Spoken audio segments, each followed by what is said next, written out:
All right, everybody. So welcome back to another tutorial video. What I'm just going to cover, hopefully briefly, is filtering. And this is all part of the rough mixing process. This is our way of managing frequencies, cutting out frequencies that we don't need. Filtering's very similar to EQ. You're essentially attenuating or cutting out frequencies, but you're generally doing it in this range. So let me show you what I mean. So let me find, let's do the lead vocal part here. One of them, there's many. So I'm going to throw the 7-band EQ plugin in here. And if we look here, we have a high pass filter. What that'll do is essentially, if we adjust our Q, this will cut off any frequencies below this threshold, right? A low pass filter will let any filters below, so low frequencies can pass underneath. So one of the reasons why filtering is so important, especially in the rough mix stage, is because, again, we can get rid of frequencies that we really don't need. This is really helpful for low-end management because a lot of times we can get rid of low-frequency information in just about every track besides the kick and the bass track, bass guitar, acoustic bass. That way we leave enough room in the low end for those instruments to really speak and breathe. So one of the first things I do, again, before I even focus on EQing other things, right? Hello. Before I even focus on EQing other things, is I put filters on various instruments, and I do it pretty broadly. I'm usually focusing the most on high pass filtering because what I'm trying to do is cut out any low frequency rumble that may have been captured by the mic, right? So if someone's stomping around as they're recording, there could be vibrations going up into the microphone that we can't necessarily hear, but's taking up low-end energy. Same thing, the proximity effects. If someone is recording really close, those puffs of air, no pop filters perfect, those translate into low frequencies. So even in tracks like your vocals and maybe some guitar tracks that don't necessarily have people playing or singing at low frequencies, they may still be carrying that low frequency information just because of the different ways vibrations can get into the mic and get translated into low frequencies. So let me play the song for a moment without doing this kind of filtering. All right, so let me take this off right here, play the song. Let's find the most active part, the part where we see the most instruments playing, because, we can then keep this looping. So yeah, I'd say this is kind of a hot spot. Let me find where this particular organ is.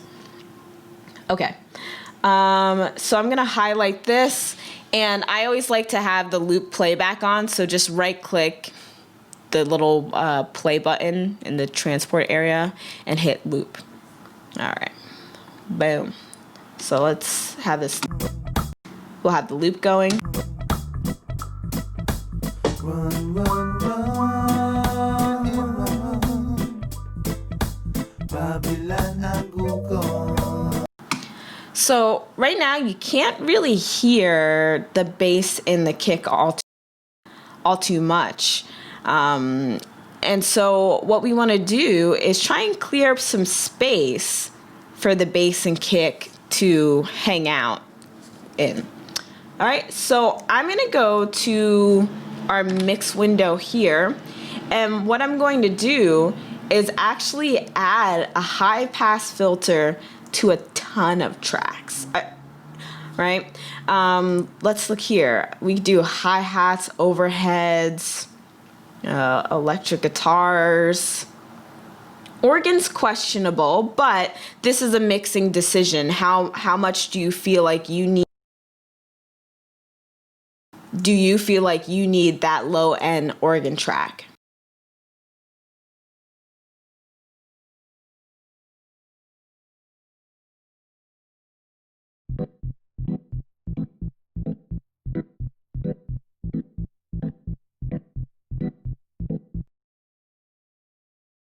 All right, so I may not put a high pass filter on this low end organ, but just about every track beyond that, I'm going to apply a high pass filter.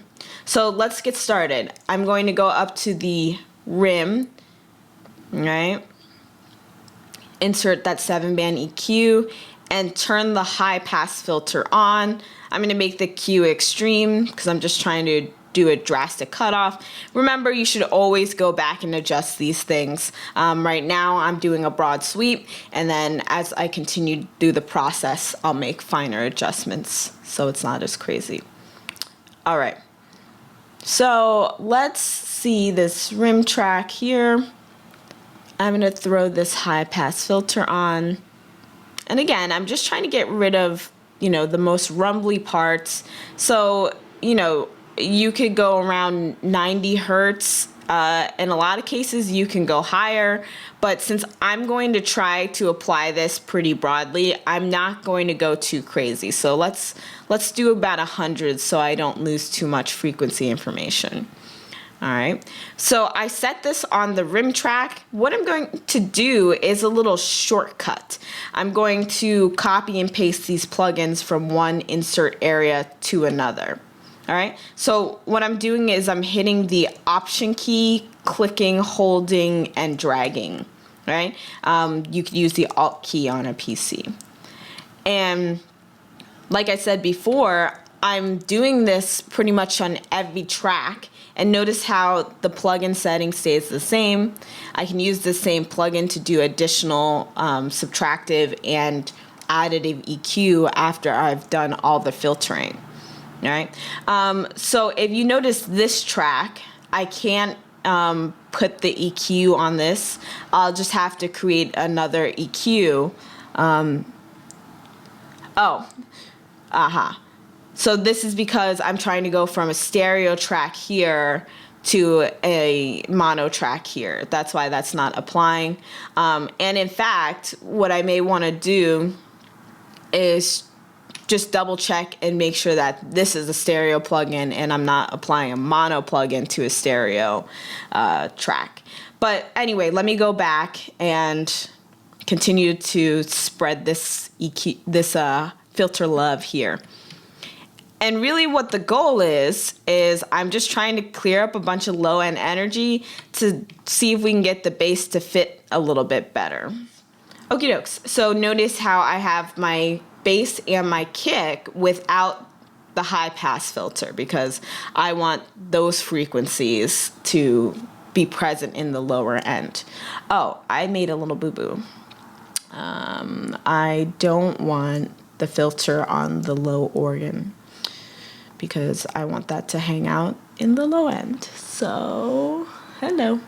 Okay, so let's take a listen and see if we can hear the bass and the kick a little bit more. Run, run, run. Babylon and go gone. See the Babylon, Babylon, Babylon. So I'm definitely hearing the bass line a lot more.